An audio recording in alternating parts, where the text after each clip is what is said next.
Hello,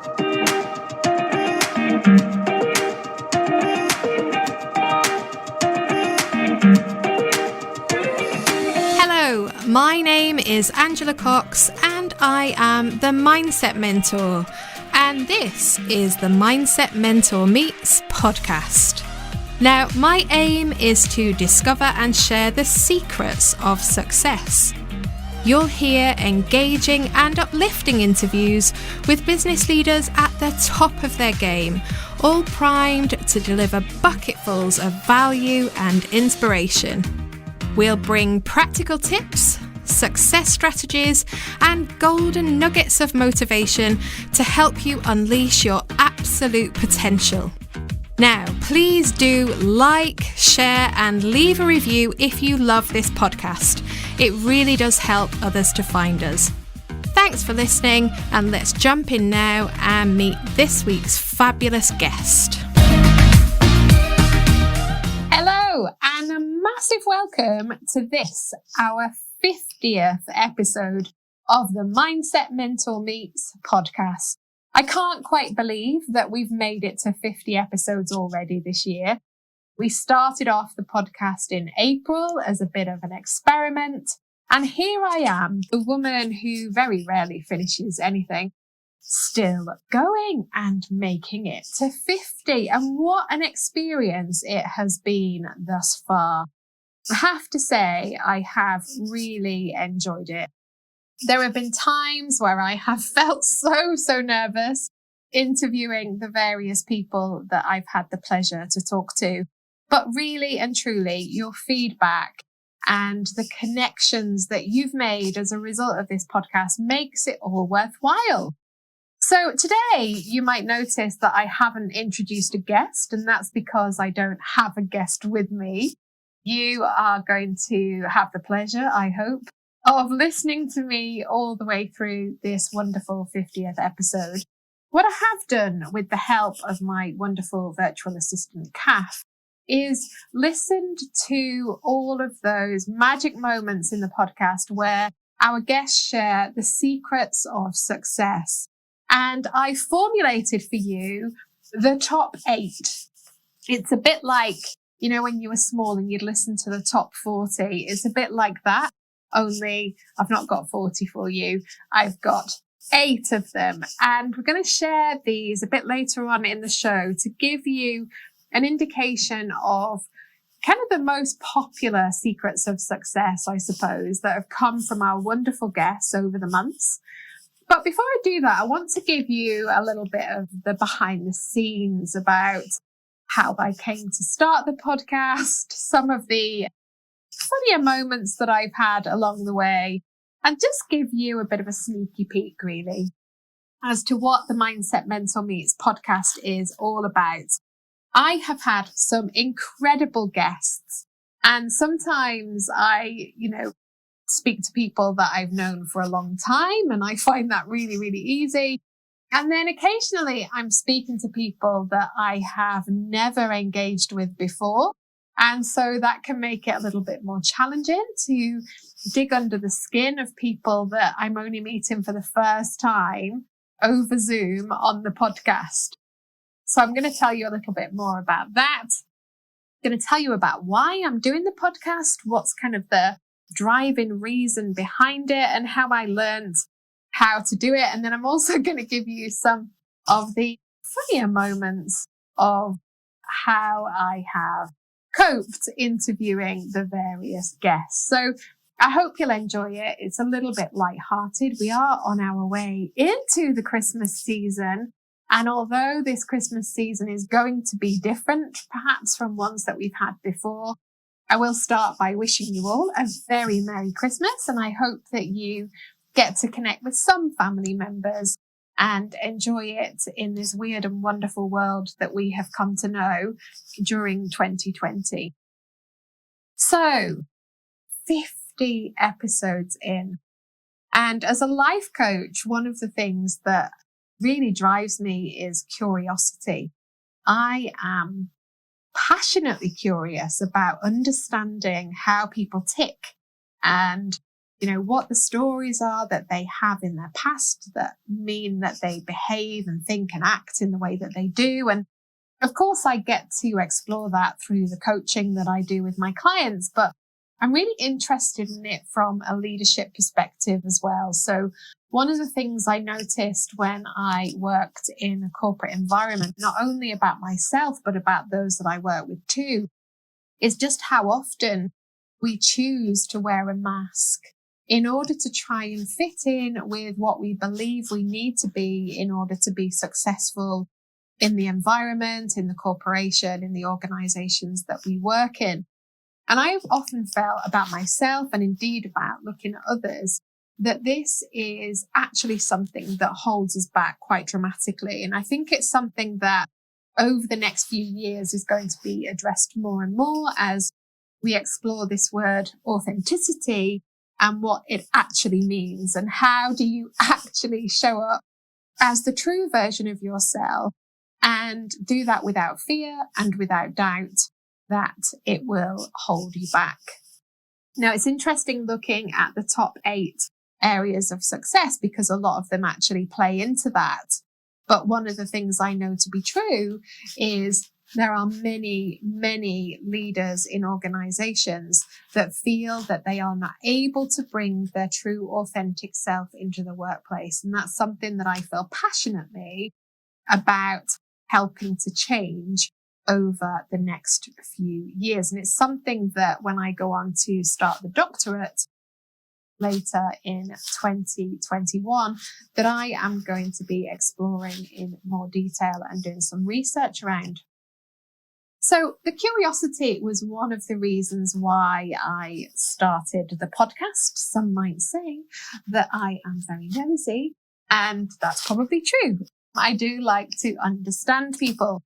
But there was a more commercial reason, I suppose, for my decision to start a podcast, because let's face it, it takes up lots of time, takes up lots of energy, attracting new guests, prepping them, then actually doing the podcast and then paying for the sound engineer to work on it and then all of the work to upload it and market it and.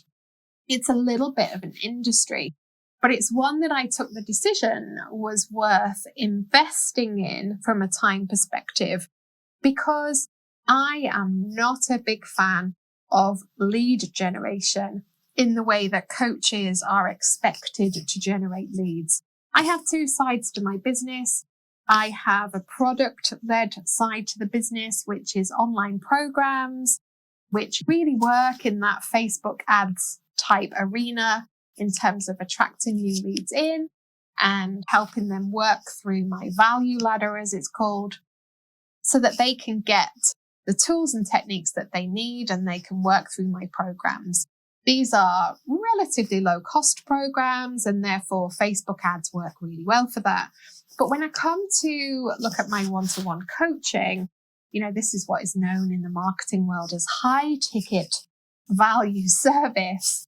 And the way that the marketeers suggest that you go out to market and attract new leads is very much using automated systems, connecting with people cold, a bit like that good old-fashioned door knocking that used to happen when I was a kid. When someone would come knocking on your door and try and sell you insurance. That's very much kind of the connotation that I wrap around this new style of lead generation. And it's absolutely not what I want to be involved in. If there's one thing that I learned when I was in consulting, it's that actually creating solutions for your clients and building relationships in order to develop your business is the best way to go about it. And it's something that I'm still very much connected to. And so for me, doing things like, stepping back and waiting for the clients to come to me, just putting out organic content for free via my social media channels, keeping up with networking through the channels and the people that I already know, and then the podcast feels like it's the right way for me to market me and my business. And what's interesting about the podcast is I very rarely speak about what I do and how I do it. I might put in the odd snippet here and there, But actually what has happened as a result of creating these relationships with podcast guests and their listeners is that business has just come to me as a result. And so I don't have to try very hard. It's not very overt in the way that, I'm going, come and buy from me. And yet it works. And so as a marketing tool, it helps me to generate new clients, and also it gives me the ability to be curious. So it's a win-win. So that was my reason why, really. But one of the things that became clear very quickly is that I had no clue how to actually do a podcast. And so I had to do lots of research to start with and understand how to use Audacity. What's the best way to record? What kit did I need? What questions might I ask? What was the purpose of my podcast? And what did I want to get out of the people that were coming on as guests? Now, I know also from a podcast perspective that sound is a really big deal, particularly if you're not doing video podcasts, which I chose not to do. And so I became a little bit obsessed about the sound. And I remember doing one episode with Scott Allen from Microsoft, and we had to do this over Zoom. It was in the early days of lockdown. And there was a point where I sound like I'm underwater. And I remember hearing that and just thinking, oh my goodness, what are people going to think? What are people going to think is one of those things that I spend far too much time worrying about. And what I've realized is actually, while people do appreciate good quality sound, if you have the odd blip here and there on a podcast, it doesn't really matter. I think people are really understanding about the constraints of Wi-Fi and Zoom and Teams and Skype and all of these things that we are trying to use remotely. And I really didn't need to fret about it quite so much. But one of the things that I did have to do was find a sound engineer to do the technology side and, just make sure that the listener experience was as good as possible. I did invest quite heavily in some very fancy kit right at the start back in April, with the view to doing these podcasts face to face at my office in London. And of course, then lockdown hit. So all of that fancy kit is still sitting in a bag, having been used only a handful of times, and it's sitting in a bag in my closet. And of course, now I've had to get used to podcasting over Skype and Zoom and various other bits of technology that allow us to meet remotely. And that's been a learning curve in itself. The questions were very much created, I suppose, as a means of really getting to understand the authentic version of the leader. And so they dig into the past, they dig into the lessons learned, the adversity felt, the challenges faced, and allow me to not just look at the skills and the talents of the leader, but look at the person that is, behind that leader. And what do they stand for? What's their purpose? And initially, when I first started to do the podcast, I was quite wedded to the questions. And what I've noticed is that made me quite stilted as an interviewer. So I was more focused really on making sure I asked the questions that I'd asked the guest to prep for. And it was meaning that I wasn't going deep enough, I felt, into the different areas that people were bringing up.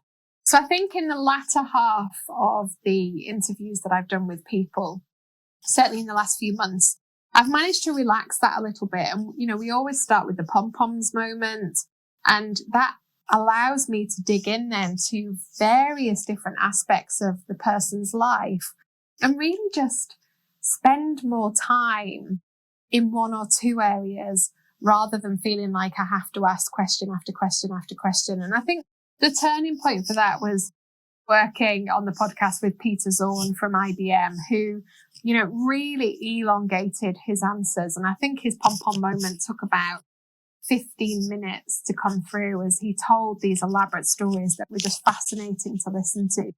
And what I realized then was actually he'd answered a lot of the questions through the stories that he was telling. And it meant that I could just let him flow and, ask some secondary things which made for a much better and deeper listen.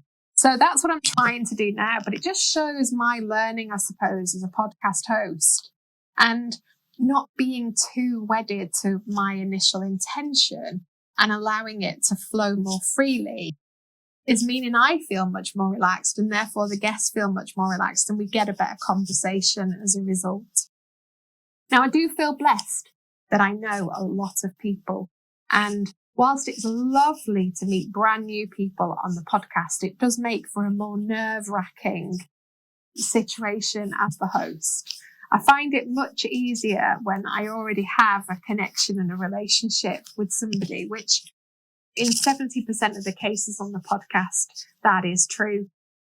But it's challenging for me, and I like that challenge. And of course, as we move forward, there'll be more and more people that I don't know that I need to interview, and I'm looking forward to that.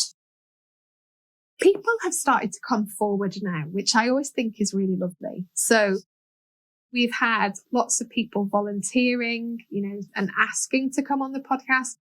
People that I approached initially who said no are also coming forward now that they've listened, and they know that, my intention is not to expose. My intention is to showcase people as the best version of themselves, really. So I'm loving that, it's allowing people to see that they can bring their best foot forward and be honest and authentic, and it's not going to hurt them in any way. And what's interesting, I find, is just how many guests I need to cajole into sharing the podcast. And it's something that initially I hadn't even considered as a thing. So there are some people who, the moment the podcast hits, they don't get to listen to it in advance, by the way. So the moment it hits, they're happy to share it without even listening. But there are those that a few days go by and they still haven't shared it. So I'll, drop them a little line and say, have you listened? And they'll say, no, I can't bring myself to listen. And then I'll say, well, could you share it, please? Because I want it to get out into your networks, because that's the purpose of it. And another few days might go by, and then I might need to ask again. And I've had feedback from a handful of people who are brave enough to say, oh my God, I'm so scared about sharing this with my network, because what will people think? And, that what will people think program is one that so many of us run without even giving it a thought. But look how much it holds us back. Because when I ask them to take the brave step, and they do, what's really interesting is just how much amazing feedback the person gets from those who listened. I don't think you can truly appreciate the impact that you have on other people through the sharing of your experiences in a podcast until you start to get those messages. Lots of guests have had messages from their parents or from their children saying how proud they are to see this side of them that they've perhaps never seen before. Lots of people get feedback from their bosses and from the people that work from them, and indeed from colleagues that they worked with years ago, to say, well done for putting yourself out there. Well done for tackling that difficult subject, whether it be around mental health or an IVF journey or coping with cancer or dealing with self-doubt and stepping over fear, whatever it might be. And there are some really heartfelt stories that come through on the podcast that allow other people to connect with you. And not only is it people that you know and people that you have known, but also many of our guests get messages from complete strangers who connect and say, you've inspired me, or you've made me think in a different way, or you've touched me in some way and made me think about my own journey. So did I think that that would be the outcome that, people would have as a result of coming on the podcast? Absolutely not. But do you know what? It is absolutely lovely to see that that is what happens, and to let that leader know that they are making a difference without even realizing it. It's so, so special.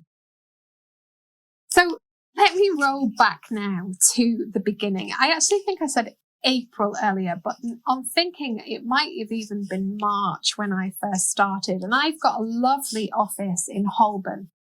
It's very much set up like a therapist office. So 2 leather chairs. It's very posh and very relaxing. The chairs are incredible. And, I don't sit there and nod and say that it's all about your mother. So I don't quite go to that level of therapy. But it's a great room for recording the podcast in. And it's where I invited some of my initial guests. The sound is so much better when you record in this way rather than doing it over Zoom. And that was my vision initially. And I remember the first guest. He wasn't actually the first episode, but he was my first guest that I interviewed, was Ian Goswell, who at the time had a senior position in Easy Hotels. And I'd met him when I was consulting and I did a piece of work on customer experience for another hotel firm that he'd worked in. Now, bear in mind, right, I am really nervous for this because this is my first episode. I'd kind of got this list of questions. I knew Ian would be very gracious because he and I got on really well. And in he comes and sits down in the chair in front of these mics that have got the pop filters on and it's all kosher. And he sits there and I've written this fabulous introduction and I start with kind of boundless energy. And then I ask him the first question and then I kind of look down at the recording device on my laptop and think, that doesn't look right. And realize as he's answering the question with gusto that it isn't actually recording. So I had to stop and say, oh, I'm so sorry, Ian, we're going to have to start again. And he was just laughing and thinking it was very funny and was very lovely in his response to that. But oh my goodness, I was just thinking, oh, I just really don't know what I'm doing properly, even though I'd practiced. And so that one could have been a complete disaster. And then Pano from Pret, he's the CEO of Pret. And I really wanted to have him as the first guest on the podcast. And he's very lovely. We've had a working relationship for several months before I approached him for this. He's somebody that I, again, got to know via my consulting career. And I remember emailing him really late one night. I don't even know what I was thinking, on LinkedIn and saying, I'd really love it if you would be a guest on this podcast. I've never done it before, but I'd really love you to be the first one. And I remember jumping up and down when within about 10 minutes of me sending that note on LinkedIn, he actually replied saying, yes. And I was like, oh my God, I can't believe it. So I was like dead excited. My husband's looking at me like I've lost the plot. And Hannah said to me, email my PA and let's get it arranged. So we had it arranged. It was all going to go ahead this one day. I had all of this kit that I would need to cart over to his office from Holborn into Victoria. And so I had all of this prepared for the end of the day. And halfway through the day, his PA contacted me and said, I'm really sorry. Something very urgent's come up and he can't make it. And we were just about to go into lockdown, probably 3 or 4 days ahead of that. And I was like, oh no. And I thought, right, do I just take this no or do I try again? So I actually picked up the phone and I rang her and I said, oh my goodness, I totally understand about today. However, I really, really, really want Pano to be the first guest. So please, can you fit me in tomorrow? Because I'm in London tomorrow and I can come over whatever time, but please. And she got back to me within about 20 minutes and said, yep, you can come tomorrow at 4:00 and he will see you then. How amazing is that? So I then leave my office in Holborn the next day at about 3, thinking I'll get there in plenty of time. And I was carrying this blinking heavy bag full of the podcasting kit. Thankfully, I had worn little sneakers that day, so didn't have heels on. And I don't really know where I'm going most of the time, if I'm honest. And so I hot-foot it across London and get my phone when I reach Victoria Station. Now, I have to tell you at this point that once upon a time, I was chosen by the RAF to train as an officer. And as part of that officer training, I was chosen and passed the aptitude test to be a navigator. It surprises me even now that that was the case, because I don't know one end of left and right from another. And so I exit Victoria Station and I open the map on my phone and have to do that thing, where you turn the map around. And of course, when you do that on a phone, it doesn't really work because it just goes with you on the phone screen. So I kind of figured out where I needed to go, and I was starting to walk towards the Pret Academy. Get to the Pret Academy in plenty of time and think, brilliant, know where it is now. I'm going to go and have a coffee in the Pret across the road, and then I'm not too early. So about 10 minutes before the podcast is due, I go back over the road, knock on the door, go up into the academy, go to reception, and the lady says, "Oh, you've been sent to the wrong place. He's actually in our head office building at the moment," which is about half a mile back over near Victoria Station. And I was like, oh no. So had to then run from the academy with this blinking heavy bag all the way over back to the station and then try and figure out where this building was. So I arrived there in a complete stress. Honestly, I was like boiling hot, red in the face, and sort of thinking, oh my goodness, what is this going to be like? And I remember sitting in the reception, and in he comes and sort of says, "Oh, let me show you around." And thank God he did that, because that "let me show you around" 10 minutes just allowed me to settle enough such that we could have a great interview. But yes, if you'd have seen me running around Victoria, you would have thought it was very funny. Then I had Ursula. So, of course, lockdown hits and I've got to work out how to do a podcast in a brand new way. And all of the research said that Skype, old-fashioned Skype, was the best way to record a podcast because the sound quality was better than it is on any of the other platforms. And so we started off on Skype, and Ursula and I had the most amazing podcast. She's an amazing woman, ops director for the Banking Standards Board and one of my good friends. And she was so authentic and so brilliant during this podcast. And we got to the end of it. It was April Fool's Day. I'll never forget. And for some reason, I hung up rather than just stop recording. And as I hung up, I had this dreadful thought that in hanging up, I'd gotten rid of the whole podcast, not really understanding how Skype worked. And of course, I rang her straight back and said, "Oh my God, Ursula, we're going to have to do this again." And she was like, yeah, April Fools. And I was like, "No, honestly, not April Fools. I've lost the download." And she was like, "Oh, don't worry. It's still on mine. It's all good." And of course, it was still on mine as well. I'd just gone into a blind panic. So as you can see, the whole thing has been a bit of a learning journey. I mentioned at the start it was an experiment. It absolutely has been. I haven't had a clue really what I've been doing all the way through, and have just very much learned through doing and got better and better as time has gone on. I got a bit brave halfway through and decided to run a mini series of fly on the wall in my coaching room sessions, and 3 very wonderful ladies volunteered to be coached by me. And I showed 3 different aspects of my coaching style. And it's interesting, I think, that one of those episodes has had the most listens. Episode 21 with the lovely Lisa has had the most listens out of all of the podcasts.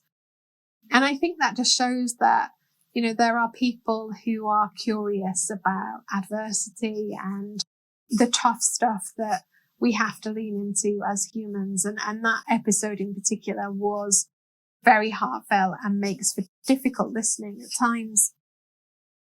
I guess my nerves have lessened over the time and I've kind of leaned in and started to enjoy it. And some of the secrets of success that have come through, I think in capturing them in the way that I'm going to share them in a minute, will help you to see which ones you want to take and which ones, you perhaps need to do some work on in order to be able to move forward. So we've got 8 in total. There have been many, many more, but I've tried to capture the ones that have perhaps been repeated, maybe not in the same words, but in the same guise over the different episodes that we've run. We've had 44 guests in total over the 50 episodes. The other episodes have been just me, myself, and I, or me with my coaching clients. And so let me share with you now the 8 secrets of success, which I share with no order of priority or importance. I'm just simply allowing you to see what the different people have said. So we're going to start off with the first one, which is to have humility or to stay humble. So this very much coming from that place of keeping your feet on the ground, something that my granddad always used to say to me when I was a little girl. This was something that has been mentioned throughout the podcast by many, but was a specific success criteria for the wonderful Mary Appleton from Change Board, John Verge, the CEO, said this one, and Emma Darby from Vodafone. They all use this idea of humility and staying humble as being one of the keys. I guess humility can be a bit of a double-edged sword. So I always discuss this with my husband in terms of making sure that humility doesn't hold you back from championing yourself, because I think that's one of the things that it can drive. And I see that in my clients quite a lot. And then they feel overlooked and undervalued as a result. So, have humility so that you don't go onto the side of arrogance, but be sure to step up and speak about the things that you're doing too, such that you don't become invisible. The next one is about fear, and lots of people mentioned fear as something that holds them back. And of course, that's really natural, isn't it? And I've just written a book which is out shortly, and it's called You're Better Than You Think You Are. And I'm talking about the shackles that hold people back. And one of the biggest shackles is the fear shackle, and there are lots of different arms and legs to it. But many of the guests on the podcast, including the lovely Mike Beecham from Davines and Emma Darby again from Vodafone, have said about not giving in to fear. And even though you feel it, it's really important that you step over the line of it. And the gorgeous Emma Dark, who at the time was working at ASOS, was talking about this idea of feeling the fear, but doing it anyway. And that even though it feels incredibly uncomfortable, actually in stepping over the line of fear and getting on with it, you realize that it wasn't ever as bad as you thought it was going to be. So that's a key one. There were lots of people, including the lovely Laura Walker, Simon Gerhardt, who talked to us a lot about his running journey, and Kathy from FitFlop talked about determination and drive, this kind of essence of working hard and keeping working hard and, never giving up, really. This drive and determination to see things through has been a key factor for many. It's certainly a key factor of my journey. I wish I could discover this 4-hour working week that people talk about, but I haven't yet, and still have determination and drive as one of my biggest success factors. So I can really understand and share really that idea of determination and drive being a secret to success. I love this one that came from Ursula and was echoed by Oliver Koch and from Mike Beecham too. And this is about finding what's special about you. So, we can all focus on the things that we believe is wrong with us, or that, we can do the comparison trap and look at what's wonderful about everything else and have them hold a mirror up to the things that we lack. But actually finding that one thing or two things that are really special about you as an individual and bringing those to the fore in everything that you do helps you to see your value, helps you to see your worth, but also helps other people to notice what's amazing about you too. So maybe if you haven't discovered that yet, and I know there are lots of people that haven't, then spend some time thinking over the Christmas period about what's your special thing. How do you bring, your wonder, I suppose, into the world? The next one is about the definition of success. And it was Pim van Barsen who brought this one to the fore during the podcast. And I absolutely love it. It's something that I talk to clients about. Often we are judging ourselves and measuring ourselves against a success parameter that has been set by somebody else for us, whether that is society, whether that's parents, whether that's partners, whether that's bosses. But we can be influenced by those we've grown up with and those that we work with to think about what success should mean for us. And I hate the word should. And what I loved about what Pim said is that actually, in order to determine what the secret of success is for you, you have to know how you define success. And I'd ask you to think about defining it through your own eyes. What I say to clients all the time is that we follow a set of rules that are imposed upon us by others, and we take them on subconsciously as being ours, and then beat ourselves with a stick when we break those rules. And actually determining your own principles for life and how you want to live is really important. And one of those is indeed the determination, or the definition, I should say, of your own success. So I really like that one. And I think it's one that is worth us all giving some thought to. So the next one is about being a learn-it-all. And it's something that was coined by Microsoft. And Scott Allen brought it to the fore for us. Indeed, so did Lucy Chamberlain and Chris Chidley, and Sally Ely also touched on this one. This idea of being open to learning and to always approaching things, I suppose, with a newbie mindset. I love it. I love this idea of, rather than being the know-it-all, be the one that is open to continually developing and learning new skills, and such, to the point that you always think that there is somebody around you that you can learn from. And I think this ties in really well with the respect piece as well. Often people will say to me in coaching sessions, I've lost respect for such and such a person in my organization. And I like to challenge that, because I think when we're in a place where we lose respect for people, or at least that's what we tell ourselves, then it's never a good position to be in, because actually you start projecting that, and your team and your people can pick up on that. So challenge yourself around, what can you learn from these people? Even if you feel like you've lost respect, notice the good. Notice what you can take from that individual and how you can apply it to your own journey. And then we come into what I believe are kind of the killer two, really. And I find these two super interesting. So the seventh one that I'm going to share is about being authentic and really taking off the mask. And I know how difficult this is, because I've had to learn how to do it myself. And the version of me that existed in the corporate arena was quite aggressive. She was quite hard, all in an acted way, and never actually with my own team. So there was kind of two halves. There was the half of me that led a team, and then there was a half of me that faced into the senior leaders and the exec. And those two people were different. And I kind of regret that now, and wish that I'd led more with the heart and the backbone combined. And I was really feeling like I needed to be something in order to fit in. And don't get me wrong, that did lead to a level of success. And so it begs the question, if you can get on in life without being authentic, then what's the need?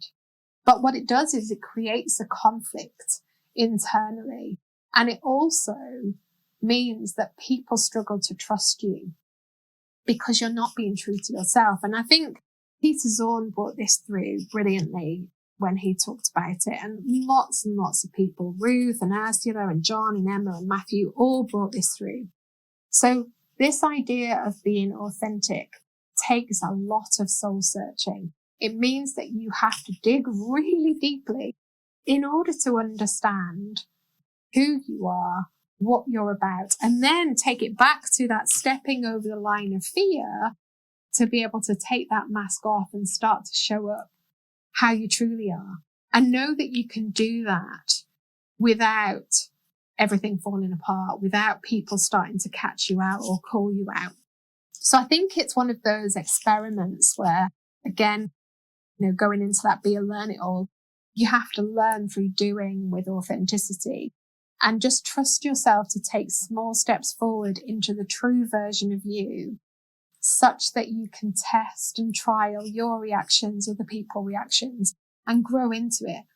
And, I feel now, having had just over 2 years out of the corporate and consulting arena, that I've really grown into who I am. I'm prepared to put myself out there as the version of me that I've always been underneath. And what's really interesting about that is I still have relationships and still get work, more work than I ever got as a consultant, with really great organizations, with really great people who trust me to have their back and to do the right thing for them. And so, my bringing my heart to the fore has actually been of benefit, even though I've been really scared to do that at times. And so I encourage you to think about if you are taking a different version of you into the workplace, or indeed there's a different version of you existing at home, just take some steps forward into who you truly are and just see what that does in terms of your success. And the final one, I find this one fascinating, The final one is one that has been put forward by so many men on the podcast and by not one woman. Now, I find that really fascinating, and I understand it, having coached both males and females in my coaching room. Women tend to be more held back by self-doubt, and that's a huge generalization, I know. So, forgive me while we go down this route, but it's actually true based on the people that I've had in my coaching room. Women are more held back by the inner critic, more held back by what people think, and can be more held back by doubt. And so this final secret to success, which has been, attributed by most of the men that I've had in the podcast, is that the secret to success is to believe in yourself because it's your only limitation. And it's something that Panow from Prep brought to the fore, Ian did, Chris Chidley did, Simon did. We heard it from John. We heard it from John Ainsworth very recently, from Scott. So many of our male guests have said the secret is to believe in yourself. And it's interesting that so many of the women on the podcast have suggested throughout the narrative that they really struggle to do that, and that fear and doubt get in the way. I feel like it's something that we can all work on, because nobody is born with self-belief. I remember having an interesting debate with David from 11FS, who, said that he just doesn't let fear and doubt in his way and believes in himself completely.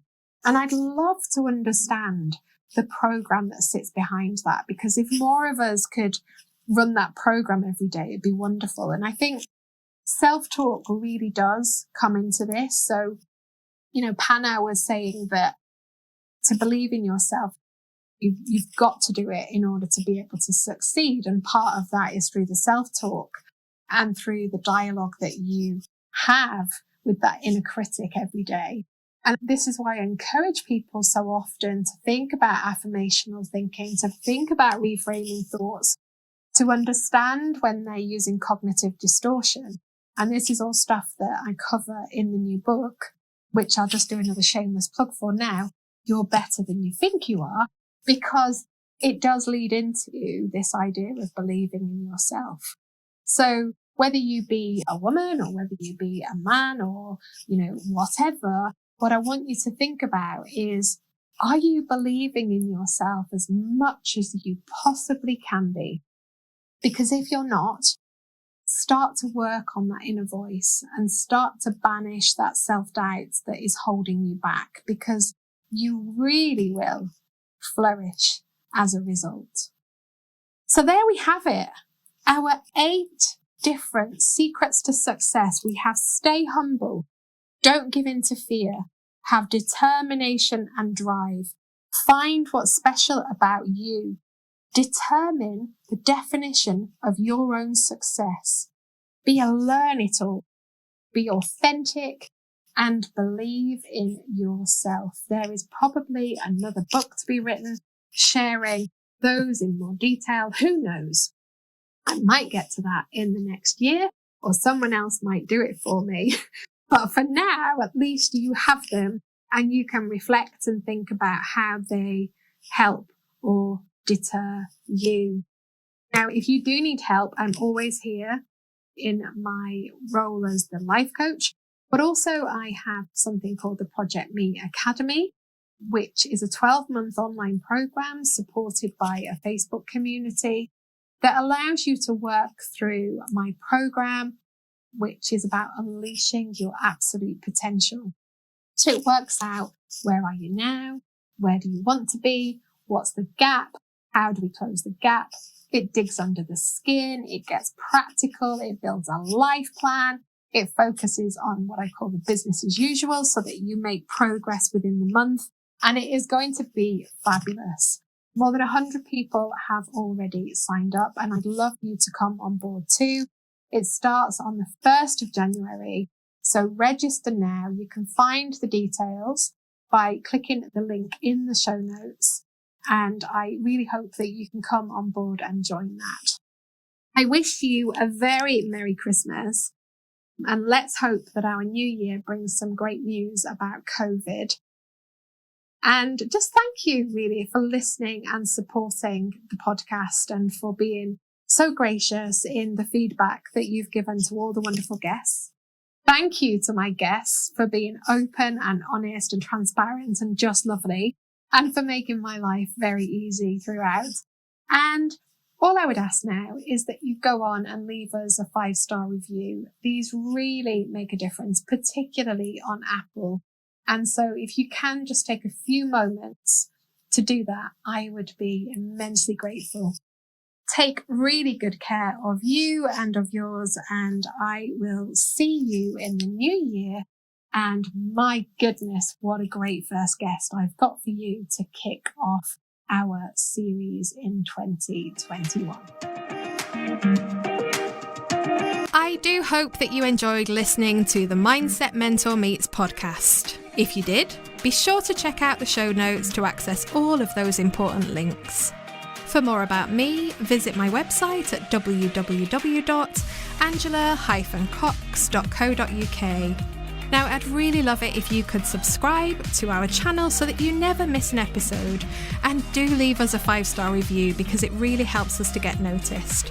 Bye for now. I do hope that you'll tune in next week and take good care.